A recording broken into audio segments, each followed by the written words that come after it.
Welcome. In front of me I have the GameSir controller. So this is the G7 Pro, and I'll be going over unboxing along with a quick look at the controller itself and give you my first impressions of it.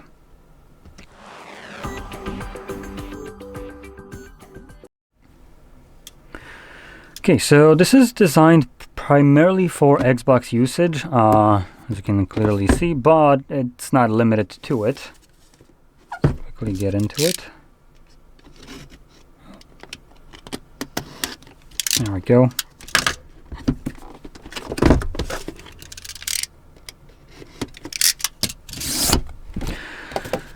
So in here we get the controller and the dock and a couple additional things. Let's grab it all.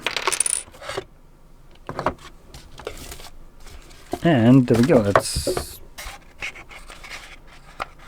everything we got in here. So we get a nice braided cable, type A to type C, and it's pretty lengthy. The controller itself.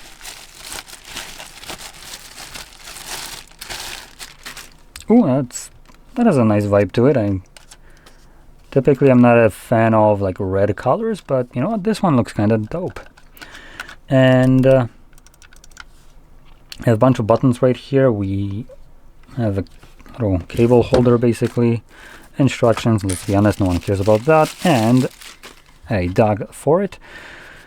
Let's see how easily it smacks in here. Oh, okay, so it's pretty nice. Now, when it comes to the controller feel and build quality, it feels super solid. Obviously, Xbox looking. Though, one difference is it does have clicky buttons.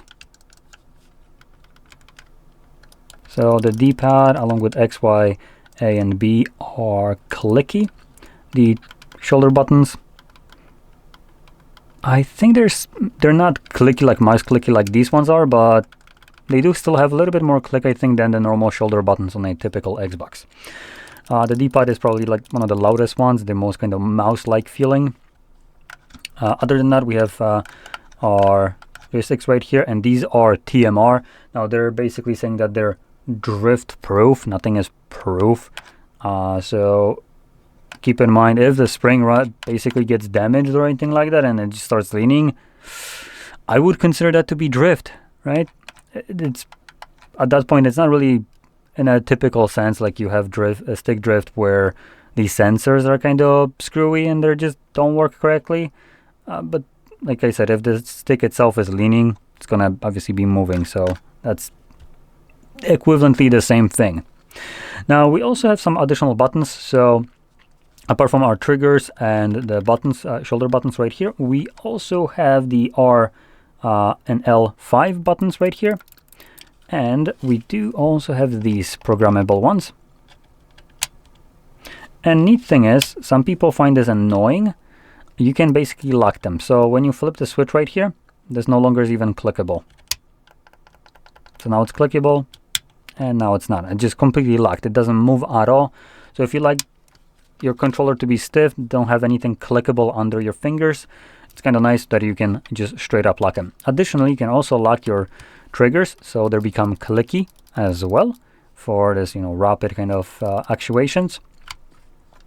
And additionally, we have our pairing button, microphone, and mic in, and this thingy thing right here for, there we go, for your cable. If you wanted to kind of have it probably just not bend, you have this kind of guide for it, or however you want to call it. So yeah, logo right here, and we have obviously, oh, it's already on. I don't think I pressed a Xbox button, but it is on. We have the typical buttons right here for Xbox, along with the M right here, which I don't know really what it does. Probably some programmable one. And yeah, that's everything that there is to the controller. Now, feature set wise, like I mentioned, it does have TMR joysticks right here for basically lower battery consumption and accuracy as well as longevity. We do have GameSir Nexus app support, so you can program some of these buttons, as we do have a couple of them in addition to just the typical ones. We have tri-mode connection, as they're calling it. So you do have Bluetooth, you have the dongle, 2.4 gigahertz, as well as wired, I presume. Yep, that's what they mean, wired as well. And we have trigger and grip vibrations. And neatly enough, this won't be visible, but these triggers are a little bit see-through. And yeah, that's about it. Oh, one more thing. We do have also changeable buttons right here, if I can actually get this off. For the love of God, I can get it off. Yep, just know you can take this off if you have enough patience, and swap it out for either this right here, which has some imprints on it. Come on, focus. There we go, so you can see some imprints on it, or more like this one. And again, it does have some engravings on here as well. Now I do have to say, GameSir does have solid peripherals, and nice thing is they're very affordable usually. But you want to check how much does this cost, as typically they are pretty inexpensive, all things considered, what they offer. So here we have GameSir G7 Pro. So we're looking at a price of the price of basically a normal Xbox controller. Or sorry, not maybe normal. It's more like double the price. It's about a little over $100 for this, which generally it does have nice feature set. Now, one thing to consider at the point where I'm recording this, the Steam controller is out. So if you're planning to get a controller strictly for PC usage, you could potentially maybe be interested in that instead of this. The price-wise, they're about the same.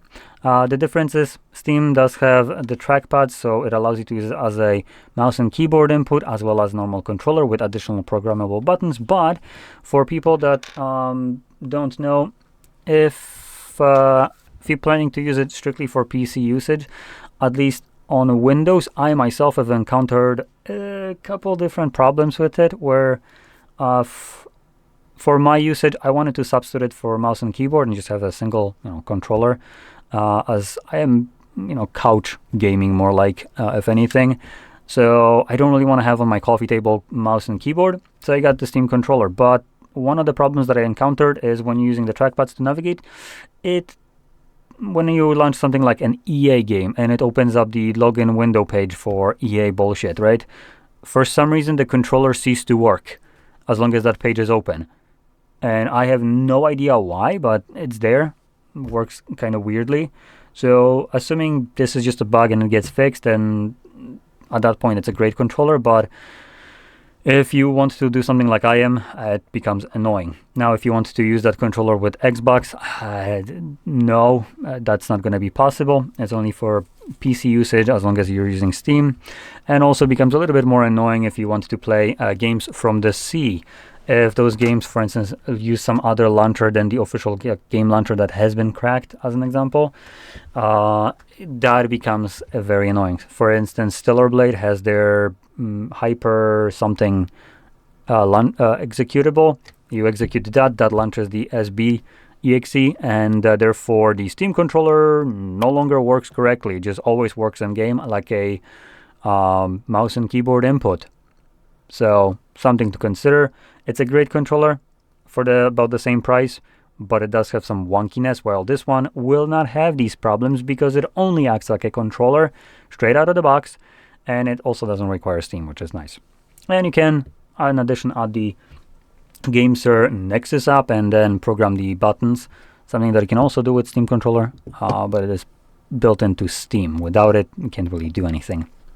But anyway, I just wanted to mention this. If you're looking right now for a controller, it's a great one. On a higher price, it offers great feature set, and it's also at a half the price actually of what normal brand, like for instance Razer, would charge you for about the same kind of controller with the same feature set. So because buying GameSir, you do get nice discount for these features, but you also can get the same features with Steam controller with additional trackpads if that is something that, you know, floats your boat, which is what I would prefer to have, as long as it actually worked fully all the time. Anyway, with that being said, I hope you found this very helpful, and if you did, don't forget to hit like, subscribe, and thanks for watching.